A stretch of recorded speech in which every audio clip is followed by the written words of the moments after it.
Aliwanag hello guys. Nagulat din tao, ang lakas kaya ng ulan. Gulat pa rin kami ng truck. So, nandito kami sa loob ng building. Oh. Dito kami sa loob ng building, nagahulat-hulat mi ay. Sinong biti? Ayun sa tabi sinong biti. Ibang klase mga manok dito nakakariton din. Semi ano siya? Semi ano no? B3 no? B3 sa baba lang. Hulat-hulat. Hulat-hulat sa truck. Ang tagal pa talaga. Ano nangyayari sa truck? Mga stroke na lang ni mga manuka. Oh. Ganito ang building nila dito guys. Oh. Ang building nila ganito dito. Tapos ganyan kataas yung kanilang karito. No? Ang karito nila dito 3 palapag. Kailangan ito mga 6-footer. Mga 6 flat ang imuhang height dito. Pag mga unano ka, dili ka pwede dito. Tulad ko, pang ano lang ako, pang 2 palapag lang ako banda.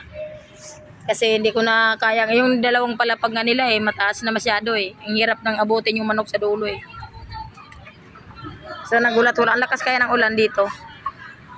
Andito kami sa Hala-Hala Black. Ano ito dito?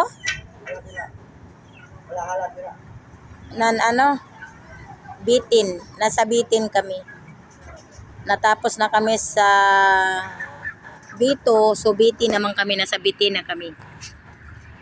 So ganito palang dito din sa Bitin. Mga nakakariton lahat. Nakakariton. Nakakariton tanan.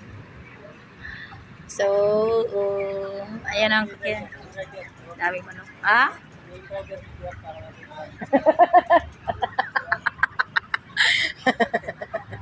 Ay, wala nga yun.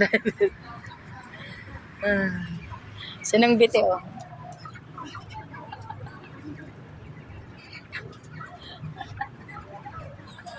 Sinong biti? Nakaupo. Kapoy daw. So yan guys, bago. See you next video guys. Update. Pag matiman na maya.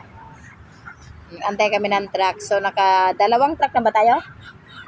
Naka-2 truck na kami.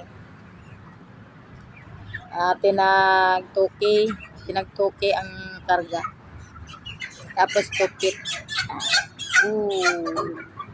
Nanggawas na. Nasisikip pa na kasi yan.